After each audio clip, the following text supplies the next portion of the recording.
Welcome everyone to today's coffee chat. I'm super excited about this program. I was able to see Jenni Gavin present this at a prior conference, and I know she's had some exciting updates since then. Today's title is Developing Your Farm Product Brand. Jenni Gavin will be our speaker today from Gavin Farms. She graduated from UW-Madison with a bachelor's degree in agricultural business management. Her husband, and her brother-in-law, Matt, are first-generation farmers who raise conventional crops and red Angus beef cattle. In the last 3 years, they have developed a brand and began marketing their beef to direct consumers. They also recently opened an on-farm store where they market their beef as well as other local food products. She's looking forward to sharing her story and how they created their brand and what it has looked like for them to market their beef locally. So with that, I'd like to turn it over to our guest speaker, Jenni Gavin. Hi, everyone. I'm Jenni Gavin, and I'm going to share a little bit about myself, our farm, and our experience with marketing our small farm.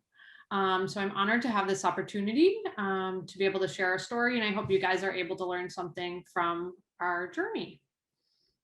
So again, my name is Jenni Gavin, and I'm a part of Gavin Farms, a small family beef operation in Reedsburg, Wisconsin. I used to work for Compeer Financial for 9 years and recently left my job there to be able to work alongside my husband's auction and real estate business. I didn't grow up on a farm, but I always knew I wanted a life in agriculture. Again, Elena mentioned I graduated from UW-Madison with a degree in agricultural business management. This is my husband, Jim, and I, and our son, Bo, who is 2, and our daughter, Claire, who is 9 months.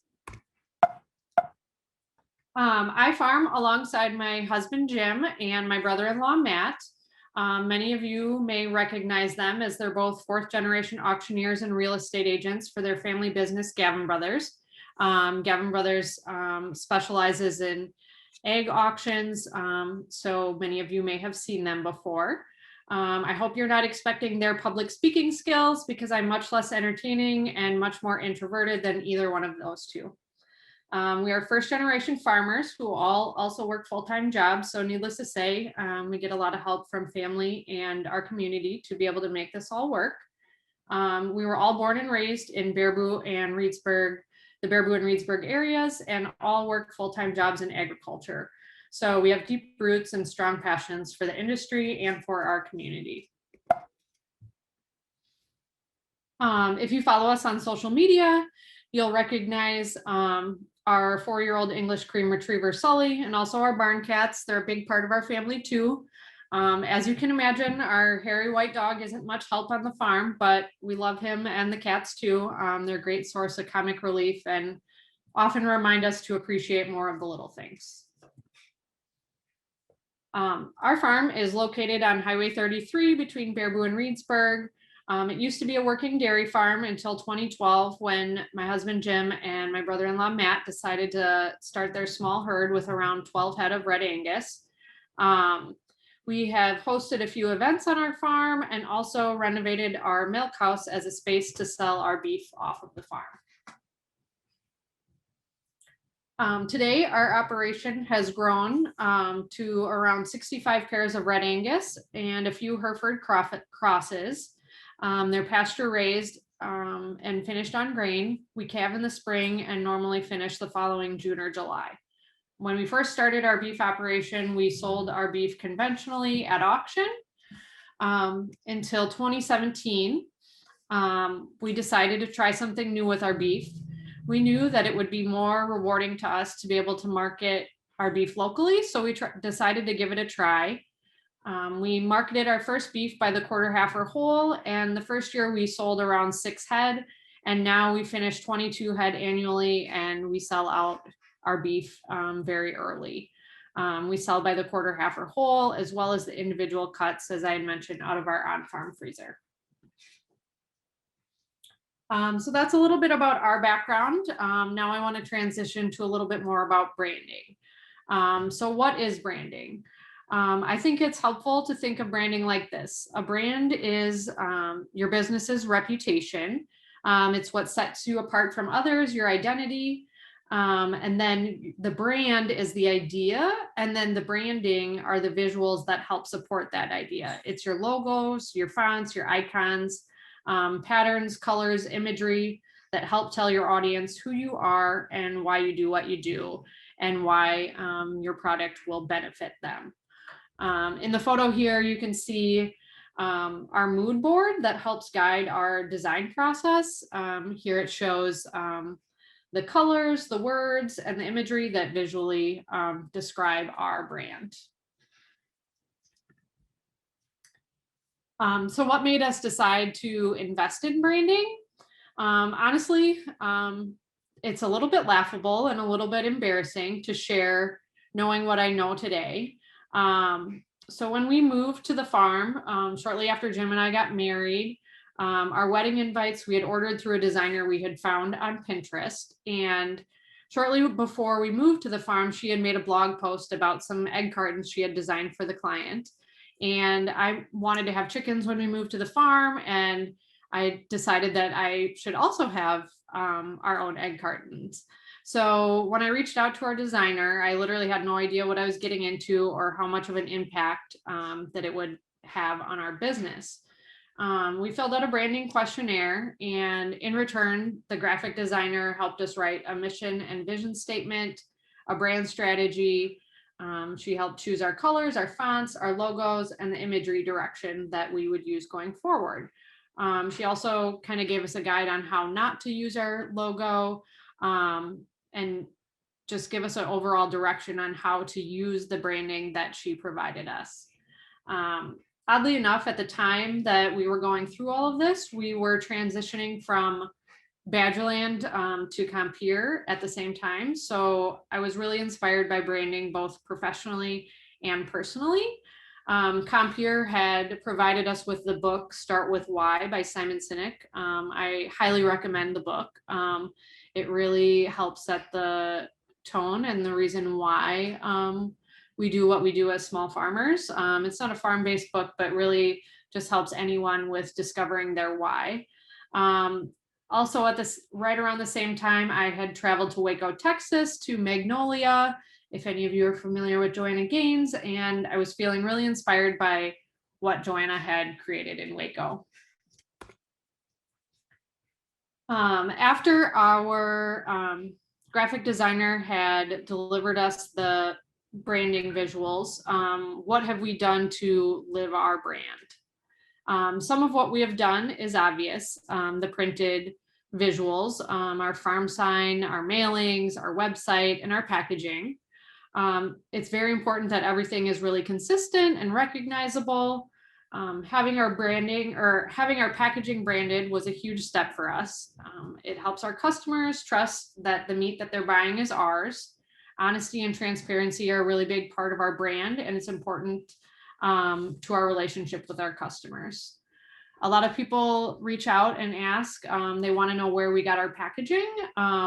We work together with our butcher and our graphic designer to design our own packaging using the same company that our butcher uses, as well as the FDA guidelines. And then our graphic designer created the design that we provided to the packaging company to have printed on the same packaging that our butcher uses.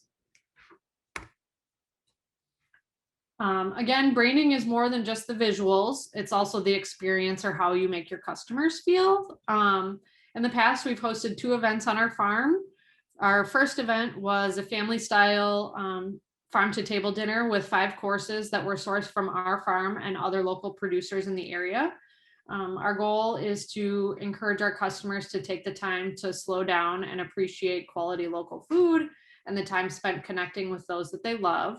We also try to encourage our customers to support other local businesses, which helped develop the idea for our farm to table dinner.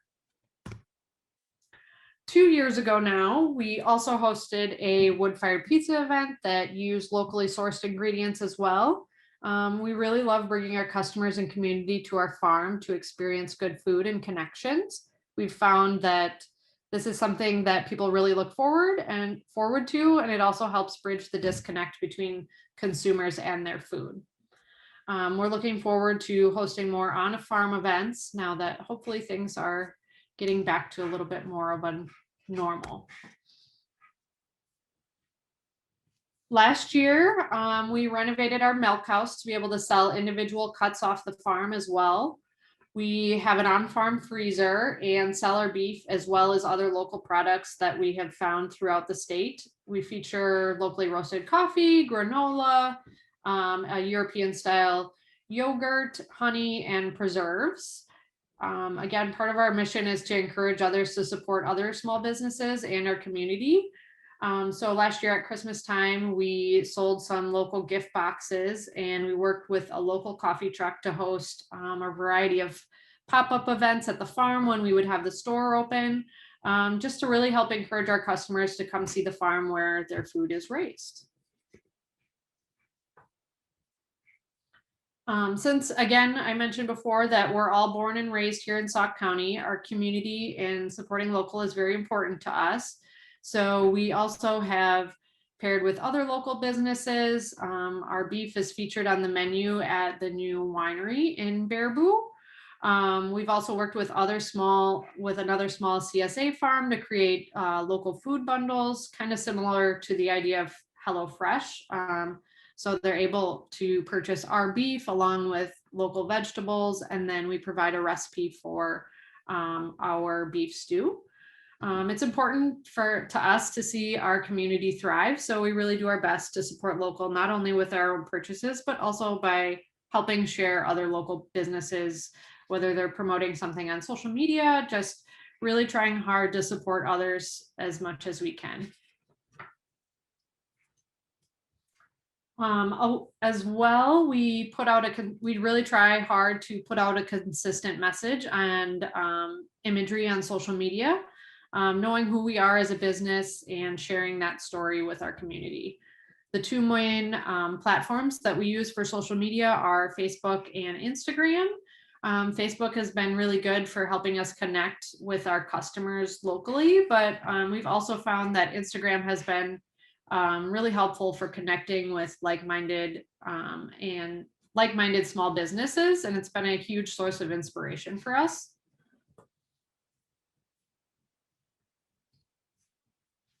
We also try to make a conscious effort to remember the details and foster the relationships with our customers, showing them the value of a small business with handwritten thank yous, invites to our dinners. We really try to show our customers the added values of supporting a family business with not only a quality product, but also by really valuing their support and showing that their purchases from us really matter. What kind of challenges have we faced? Branding has been a huge investment. I think everyone wants branding, but doesn't necessarily understand it at first or why it needs to look professional. Just like you'd invest in a new tractor or a new tool for the farm, branding is also an investment. And for me, getting Jim and Matt on board with that, to see that value took quite a bit of persistence, but today I think we'd all agree that it's made a huge impact on what we do. We're also challenged for lack of time. I'm sure all of you guys can relate to that. None of us have enough hours in the day. So being a type 1 perfectionist that I am, the details are really important, but so finding time management tools to be efficient. And I've also decided that the things that I put out on social media or kind of whatever I do, really focusing on quality instead of quantity. So the imagery that I put out there, I don't feel obligated to post every single day. Just making sure that the messages that I post are consistent and quality over quantity. Again, this has been a self-taught journey for all of us. I'm not a photographer. So if you scroll back in our Instagram, you've seen that we've grown a lot, and we have a lot of great relationships that have helped lead us to where we are today. Oftentimes our projects aren't super easy. They're not cookie cutter, but that kind of helps show what sets us apart from others. For example, getting our own packaging wasn't an easy feat. It took a lot of work and relationships with our butcher and our graphic designer and others within the community, talking to Extension and DATCAP to figure out how to make it all work. We really had to jump through a lot of hoops, and there wasn't really necessarily an easy answer, but I would definitely recommend asking questions, and persistence really pays off. Nothing happens overnight, so everyone has to start somewhere, and not being afraid to ask for help. Most people within the ag community are really willing to help one another. So we found that a lot of people have helped us along the way to get to where we are. Connecting with our customer, make sure you are asking them what they want to see and how you can help them. Most of them really genuinely want to hear more about your farm and what you do. Like everyone else, we were really challenged by the pandemic, but I also believe that it's helped the community really value local food even more. And we also have been challenged because I could see the big picture of where we were headed, but reminding myself to slow down and enjoy the process, and much like our mission, enjoying the time connecting with others. So just reminding myself of our own mission, and slowing down and appreciating the process as it unfolds. What kind of benefits have we seen since we invested in branding? In just 4 fast years, we've gained exposure within the ag community, as well as opened up our doors to the Madison area for selling our beef, and just further outreach. We've made a lot of new relationships and gained all sorts of relationships and just getting out within the community. We've also drastically increased our beef sales. Our customers recognize and appreciate what we do. It's made our jobs as farmers even more rewarding and fulfilling, knowing that we're feeding members of our community that really appreciate what we do as farmers. What have we learned? So honestly, I think we've learned more about ourselves and why we do what we do. We've really been able to hone in on our mission and vision statement. We've learned the value of quality branding, and we've been able to find our voice and the confidence to know exactly who we are and what makes us different from others within the industry. Again, I just wanted to say thank you so much for taking the time to listen to our story. I'm definitely no expert, but I'm extremely passionate about what we do and why. If there's any way that we can help, please don't hesitate to ask. We're happy to share any of the things that we've learned along the way, whether that's packaging or who we've reached out to. If there's anything that we can do to help, please don't hesitate to ask. We're happy to share more of the details with you. And then again, what each of us do as small farmers is really unique, and I know that we can all learn from each other. So happy to share anything that I can. That's it. All right, thank you, Jenny. So this is the perfect time to start asking questions. And as we are asking Jenny questions, we have a couple questions for you. And Jenny, can you please let the individuals know what they may be getting a chance at winning by answering these questions? Yeah, as a gift for following along, we're going to share a copy of Andrea Bemis's. If you're not familiar, she's a CSA farmer in Portland, Oregon, and she has a farm to table cookbook, and we offer that in our farm store. So we'll be sharing that farm to table cookbook, as well as one of our branded t-shirts out of our store. It says support local, and has a picture of the state of Wisconsin on it. So yeah. All right, thank you, Jenny, for that awesome gift. Feel free to fill out the trivia to get yourself in for a chance of that. We do have dropped in the chat your book that you recommended by Simon Sinek, Start With Why. So if you follow along in the chat, we are going to be dropping some also additional links in that to help out with that. One question we have in the chat to get us started with any other questions that will individuals want to speak up or share. The first one being, can you talk about permits for your farm store and or farm events? Let's see. So the permits, we work directly with the county to make sure that our licensing was up to code for selling our beef off the farm. I think we did have to get an additional license for that. As far as permits for the farm to table dinners, we didn't actually sell tickets, so it was kind of our workaround for the dinners. We had the first dinner was a gift to our customers. We haven't really navigated exactly how to sell tickets and what those rules and regulations are. Working in insurance, of course, that always makes me a little bit panicked.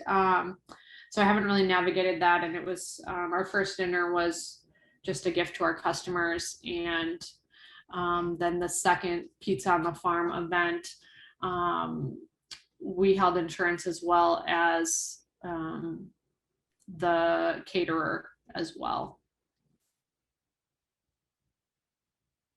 So I don't know if that helps at all.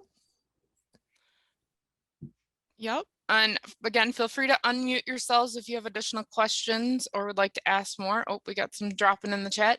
What type of licenses and state federal regulations have you encountered? As far as our packaging, our butcher helped us with that to make sure that they were having their inspector inspect our packaging as well to make sure that we had all of the correct info. Our packaging is kept at our butcher.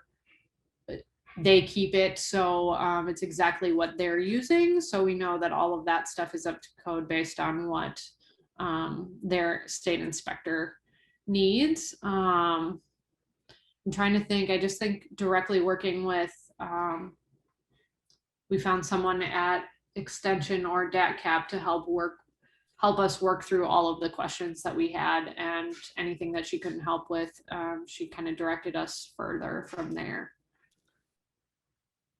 Okay. Yeah, and that kind of went along with, were there additional licenses or regs for having the home freezer, selling from your freezer on the farm? I think you kind of covered that, but if there's any additional details with that, I know we can drop in some of those links too to help with that process. Yeah, I know that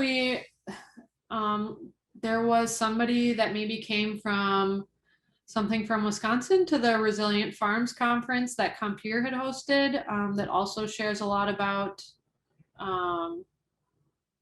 kind of the legalities of sharing things off farm, if I'm correct. Elena, do you happen to remember that presentation? Oh, not off the top of my head. But yeah, Department of Ag, Trade and Consumer Protection would be the resource, and I will drop those links in the chat to kind of help get you started on that process for the meat safety inspection, getting your freezers checked, things of that sort. Yeah, they as far as getting our freezer checked, they come and check annually. They have like a couple rules, but it honestly isn't as hard as what you think it might be. They just come and inspect it and make sure that it's in like a clean, safe place. And you maybe just pay an annual fee to have that license. Perfect. All right. I've got lots of messages dropping in. Yeah. Okay, next one is, does your farm store keep regular hours? If so, what are they? So we opened this after our daughter was born, and we kind of hosted a pop-up shops throughout the fall. We sold all of our beef out at Christmas time, and that's kind of our goal. So I think our Right now, we haven't discovered regular hours. It's just kind of been on a pop-up basis. But I'm hoping to release more consistent hours for this summer. Maybe on a once a month basis throughout the summer on Fridays or something of those lines. But right now we don't have any upcoming pop-up shops on the calendar.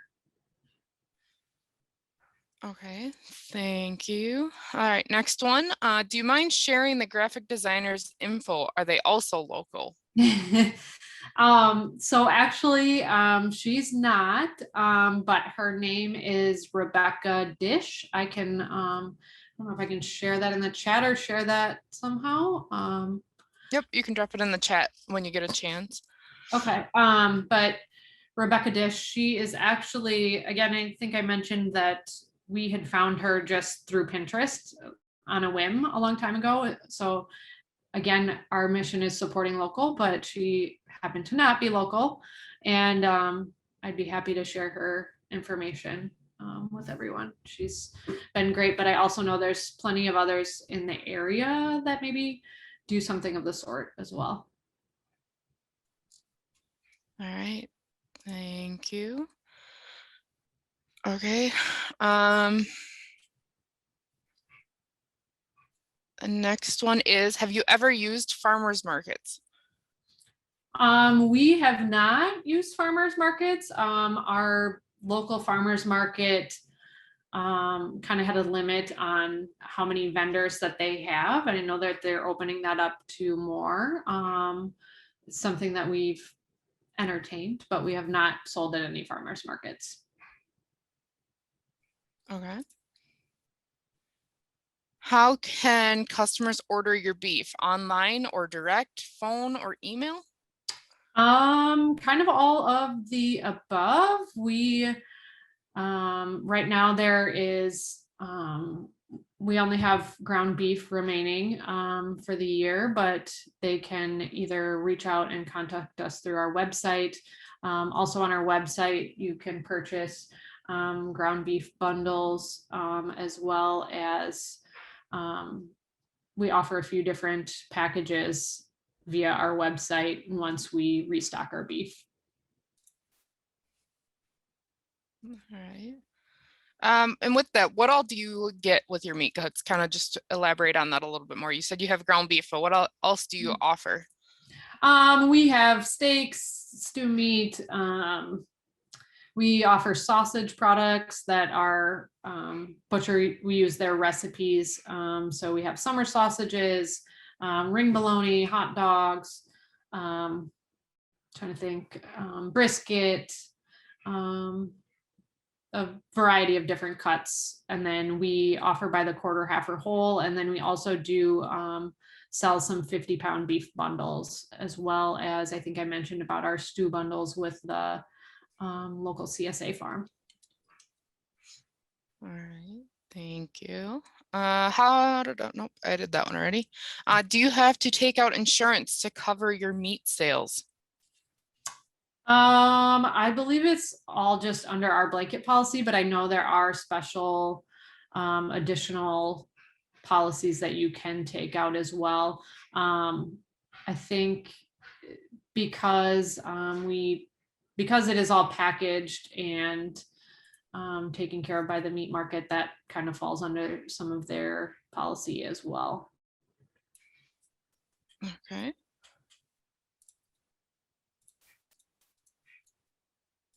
Copy. If anyone wants to ask questions aloud, they're welcome to do that as well. If anyone, I don't know if you can hear me, I'm on the phone. This is Katrina Gleason. Me and my family were in Gleason Cattle Company meats out of Schellsburg. If anybody has direct questions about doing farmers market meat sales, we do that. So if anybody has questions about that, I am on the phone, so I can't see questions, but I'd be more than happy to answer anything if anybody would have some. Or I'm open to them sending me questions too, if that helps anybody that's on here that has specific questions. All right, thank you, Katrina.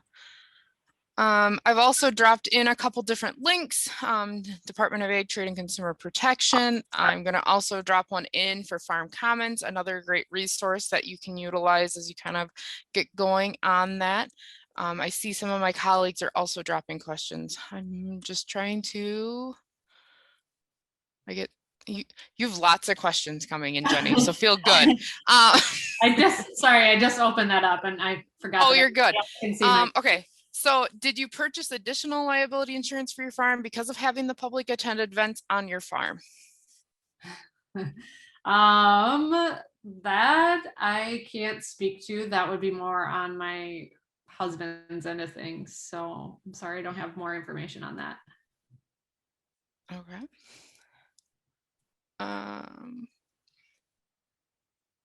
We also have a Farm Management Friday program with a couple of our colleagues coming up. So your farm startup. There is also some information in the link to that. Again, if you have questions, send your questions to the Wisconsin Department of Ag, Trade and Consumer Protection. Do you need to get a sales tax ID or is this agricultural exempt? I believe I worked with our tax accountant on some of this stuff. We have a tax ID for the other sales off the farm, but we do not charge sales tax for our beef. That's tax exempt. Okay. Also, can you speak to price discovery for pricing your beef? I think when we originally started, we tried to just start with what a few others that had similar operations to ours were selling at. And then I think reminding ourselves that in agriculture, like our work is valued and finding our customers that really value what we do. I mean, what we're offering is different from grocery store beef or what say like your local butcher is offering. What we're offering is something different than that. So really finding people that really appreciate what we do. And I mean, our prices are higher than grocery stores or higher than or maybe in comparison to our meat market, but just really finding people that value what we do and the extra value that we're providing along with the quality of our beef. Okay. Are you managing all of your social media or do you have someone helping with that? And with that, how much time do you think you spend with social media marketing? I wish I had somebody that helped me with that. Because obviously it can be daunting at times. I think I use a variety of different planning tools out there. There's one called Planoly that helps you drop in your content ahead of time. So I have like a plethora of imagery that I've already taken. So I'm not kind of taking things on the spot. I have these images saved on my computer and then I'm able to drop them into Planoly and try to think ahead when doing that. So if you're doing it in a batch, it doesn't take as much time as like posting in the now. How much time do I spend on it? I think when I feel like I've fallen off the map a little bit as a mom of 2 under 2, so I'm not doing it as consistently as I would like either. But I would say you could consistently do it, tend to your social media in maybe like a few hours a week if you put it all together, and that would easily take care of what you need to do for the week or depending on your goals. I think putting out 2 to 3 posts a week is consistent enough to get our message across without spending too much time on it. Perfect. And then with that, do you do, with Facebook, there is the options to boost posts, things of that sort. Are you doing any of those additional factors or are you staying pretty limited and just using the basics at this point? We don't boost I don't pay any money for boosting or any money for Planoly either. Planoly can be free. I think you can post up to maybe 30 posts a month scheduling wise, but we don't boost any or pay any extra money on social media. Okay. Just want to note in the chat, one of my colleagues dropped a meat pricing tool calculator. It compares different selling and marketing options and helps you arrive at the same profit points. So it kind of breaks it down, helping break through that. So if you're watching the chat, there's a lot of great information being dropped in there as well. Also some additional direct marketing tools through extension. Does anyone else have questions? I think I'm finally caught up with all of that. I think one that people are still potentially interested in, I know you and I have talked about this, but that real concept, the process of going to your butcher that you're working with, and how you've got the logo onto the packaging. I know you talked about it in your statement, but was that a real trial and error, getting that process to go forward, making sure you're getting the packaging just so, what comments can you add to that? Yeah, working on our packaging, that was one of our big first exciting projects. I really knew that I wanted our customers to know and trust that the meat that they were purchasing was ours. I know that that's been a question in customers' minds when they're buying by the quarter, half, or whole, like, oh, am I even actually getting my farmer's meat? I don't even know. So we worked with our butcher and kind of asked them who they used to get their packaging, and then went to that company and kind of worked with our butcher and figuring out what kind of information had to be on the packaging based on their inspector, and then or their state inspector at the time, and then updating to federally inspected once the butcher was federally inspected. And then so they provided us with the company that they work with to have their own printing done on the packaging, and we didn't want to make our butcher have to use anything special or do anything different for packaging just for our farm. So we went with the same company that they used, and then worked with that company to just have our design printed instead of our butcher's stuff printed on there. We have to use the same butcher for all of our packaging because we have their numbers and their certifications on our packaging. So we're not able to use our packaging if we went to a different butcher. And was this a new process with that butcher? The individuals might be interested in pursuing this. Is this, was this a newer way of doing things for even the butcher when you approach them on this? Yes, and maybe now they are like, why did we do that? I don't know, but yeah, we were the first ones, I believe, that had done that. But we really tried to work hard with them so that they weren't doing anything extra or different. Like when our labels are designed, it easily fits into their computer that when they print the beef cuts, they're not having to like change a bunch of things around to make it more work for them. We really wanted to be conscious of their process as well. Yeah, and we do pay for our own packaging, where before we would have been using their packaging. All right, thank you. I think it's a good conversation to have, and just to show that, sometimes just reaching out and asking those questions, you can make that advance. Another question came in. Did you have any challenges, or do you have any challenges securing butcher dates? It has been a problem for many farms. Yes, it is a big challenge.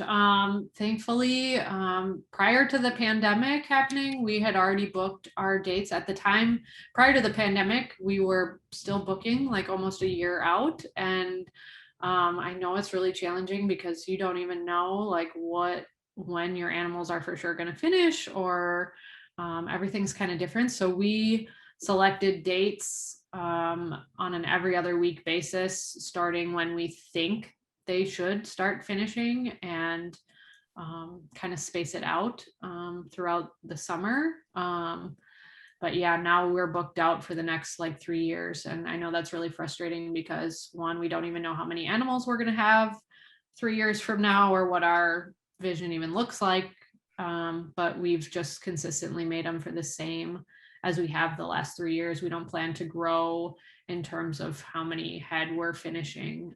So that's been okay for us to kind of book those appointments. And I know that if we have to cancel, that some other lucky farmer is going to get our processing appointment.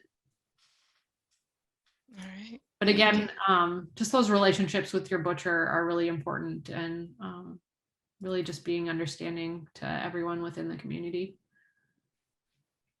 Mm-hmm. That's great. Are there any other questions out there? Feel free to unmute yourself or to drop additional questions in the chat. Again, Jenni has extended the olive branch that if you want to reach out to her to ask more questions, you're more than welcome to. I've also dropped in the chat their website and Facebook page, so you can follow them if you'd like to follow along on their story. Another great resource that was dropped into the chat is the Farm Service Agency, which Jenni, this is something you even didn't know about, but they do have loan programs to help with purchasing freezers and such to do this type of direct farm marketing with your beef on site. So there is another great resource there as well. Jenni, I guess as we kind of wait to see if there's any others, I guess my last question to you from on my own personal questions is, what if you could look back or give advice to any of these ladies and gentlemen that may be on this chat today or listening in later on, what is your best advice you can give? I mean, you've given a lot of great advice, but what's the one thing you really like to highlight? I think just how valuable relationships are, really not being afraid to ask questions or do something a little different or outside the box. Don't be afraid to ask. Most people are willing to share their experience and in an honest sort of way. So just ask whatever questions you have, and most people are willing to help. All right, thank you. I do believe we have some a last poll to do for evaluation. Before we do that, oh, never mind. Heather's got that up. I was just going to talk about a different program or highlight the Farm Ready Research Program. You can go ahead and write on and talk. Okay. I just wanted to pull attention. It was put into the chat, but I did want to call attention to the Extension Farm Management Fridays and the one on March 19th. You should see it on my screen down here, your farm startup, where to begin and who can help. Kevin Bernhardt at UW-Platteville and Lee Presley, who's the educator in Kenosha and Racine County, will be discussing about exploring new ideas or a new farming season. So just wanted to kind of point that out again. The link is in the chat, so you could look at that as well. I could also add that a plug for Compeer, even though I don't still work there. They have quite a few different resources as well, that various grants and things available. So if you reach out to Compeer, I know that there's various ways that they can help as well. All right, perfect. And as individuals are finishing up the demographics and evaluation, so the evaluation just giving us an idea of how you felt about today's program, and then the latter, the demographics. Extension is federally funded, and this is just helping us show that we're using our federal funds for good by reaching out to a wide range of audience members. So if you could please fill that out, even if you want to put just prefer not to respond, we'd appreciate that in responding to those few questions that are up at the moment. I see we're a little over halfway through. Also, I had a last question come in. Do you sell your eggs by appointment? Yes, by appointment. Chickens are a little hit or miss, so our quantity isn't always consistent. But yeah, we do sell our eggs as well. And how many chickens do you have? We have around 20 chickens. Oh, okay. I remember you saying about the beef, but I guess I missed how many chickens you had. Yeah, well, last year we lost all of our chickens except for maybe 4 to a fox. So they're just starting to lay again. So we do have eggs now. All right. Well, again, thank you, Jenni, so much for joining us. If you want to go back and listen, this this program has been recorded and we will be sharing that as well once we have it captioned. And with that, I'm going to turn it back over to Jenny Vanderlyn with the Heart of the Farm program. Okay, thank you, Elena, and thank you all for joining us. Jenny, I really learned a lot and really appreciated you taking the time to present to our Heart of the Farm audience. It was very great. It was really, really very good. We will, as Elena's already said, we will be sharing Jenny's presentation on the Heart of the Farm website, as also on a YouTube channel. We should be able to get that up and going by the end of the week, and any other resources will be on the Heart of the Farm website as well. As I already stated, this is this ends our winter spring coffee chat series, but we are discussing the possibility of hosting a few of them in the summer, and then we will also be starting up a more full-blown series running through November 21 through April 22. Yeah, just like we did this one once a month. So just kind of look on the Heart of the Farm website, as also the Facebook page about some upcoming ones, probably starting in June. I would think just a couple of months off. If you have any suggestions, please feel free to send your extension educator or myself an email, or put it onto the Facebook page about some discussion or topics that you would like to have, and we will take that into consideration and hopefully be able to fulfill that. And I already posted the one of the Farm Ready research that's on March 19th, but those are running through April, and also on livestock issues as well as dairy management. So please take a look at that website and look at what else is coming up. So with that, I do thank you for joining us today. If there aren't any other questions at all, I thank you, and please look us up in June.